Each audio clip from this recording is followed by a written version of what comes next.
Tips to prevent toddler tantrums. Simple strategies for parents. Do you want to know how to stop your kids from throwing tantrums? Well, we have some good news for you. You can prevent your kids from whining, begging, and going wild for no reason if you follow some tips from experts in education and trusted parenting sources. Tantrums are pretty common in kids aged 1 to 4. More than half of them let their frustration out at least once a week or even more often. But why do they do it? Sometimes it's to get a new toy, some extra candy, or some other unhealthy snack. Other times, they just want your attention, or they're testing limits, even though they don't really understand what limits are. But they've figured out that crying loudly might get them what they want. By the time they're 3 or 4, kids have better language skills than babies, but their vocabulary isn't advanced enough to describe everything they feel. So, what can you do to prevent those meltdowns? Here are some tips. Make your child feel comfortable. Making your child feel comfortable before heading out is crucial for a smooth experience. It's like laying the groundwork for a successful outing. Start by ensuring they've had enough sleep and food. A well-rested and nourished child is more likely to be content and cooperative. Next, gather all the essentials they might need for the trip. This could include snacks, drinks, diapers, wipes, and any special items they rely on for comfort, like a favorite toy or blanket. Packing these familiar items helps create a sense of security for your child, making them feel more at ease in unfamiliar surroundings. When your child feels comfortable and prepared, they're less likely to become cranky or upset during the outing. They're better equipped to handle new experiences and challenges when they know they have everything they need. Plus, having their favorite toy or blanket on hand can serve as a source of comfort and distraction if they start to feel overwhelmed. Moreover, a comfortable child means less stress for you as a parent. You can relax and enjoy the outing knowing that your child's needs are taken care of. This positive atmosphere can enhance the quality of your time together and strengthen your bond. Let your toddler choose. Empowering your toddler with small choices can have a big impact on their sense of independence and responsibility. By offering them options, you're giving them a chance to make decisions within a supportive framework. For example, letting them choose between 2 snack options or picking out their own clothes for the day can make them feel empowered and valued. These choices may seem trivial, but they're meaningful opportunities for your toddler to assert their preferences and develop decision-making skills.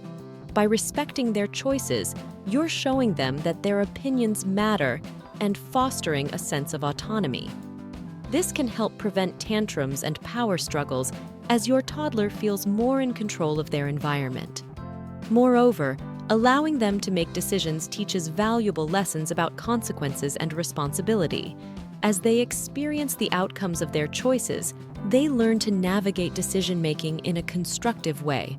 Overall, giving your toddler the freedom to choose within appropriate boundaries not only supports their development, but also strengthens your parent-child relationship. It's a simple yet effective way to nurture their growing independence and self-confidence.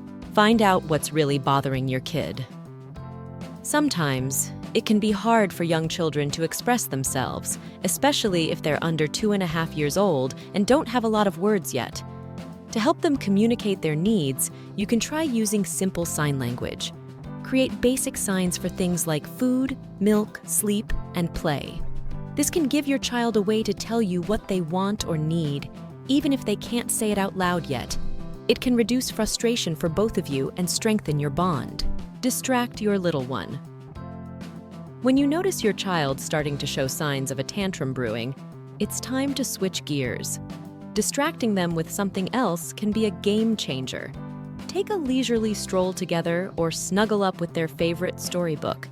By shifting their focus, you can often nip the tantrum in the bud before it escalates.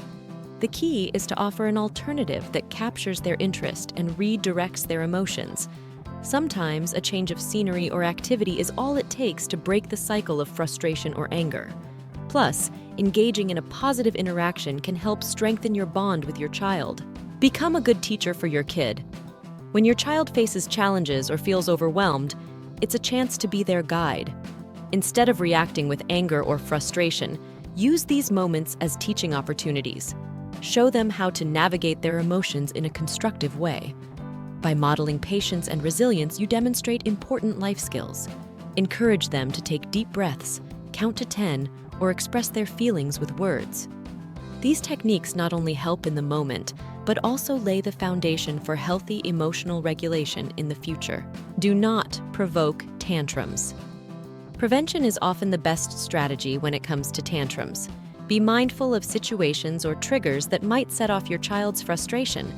If you know they have a weakness for sweets but you're trying to limit their intake, keep tempting treats out of sight.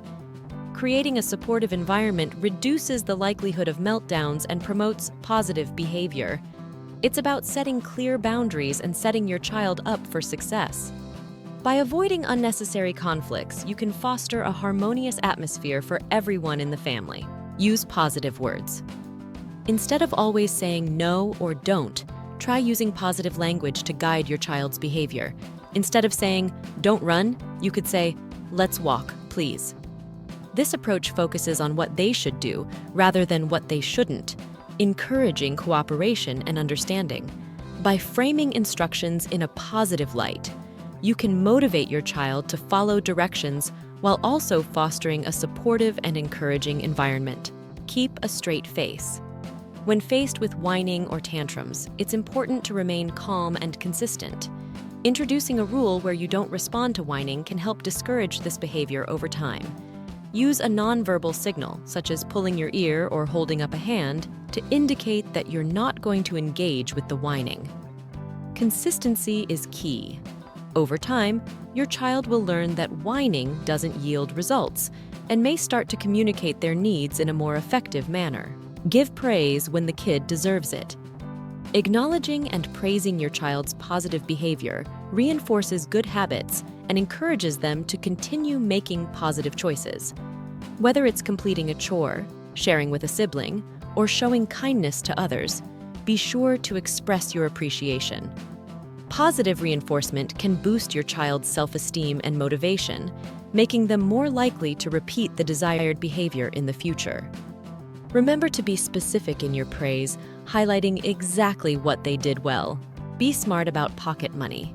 When it comes to giving pocket money, it's important to establish guidelines that align with your family's values and financial situation. Consider how much you can afford to give based on your income and expenses. Additionally, think about using tokens or a reward system instead of handing out cash directly. This teaches children the value of earning and saving money, while also allowing you to control how they spend it. It's an opportunity to instill financial responsibility and good habits from a young age. In short, understanding why tantrums happen and using simple strategies can help prevent them. By making your child comfortable, giving them choices, and staying positive, you can reduce tantrums. It's about creating a supportive environment and teaching your child how to manage their emotions. With patience and consistency, you can help your child grow into a more self-assured and well-behaved individual.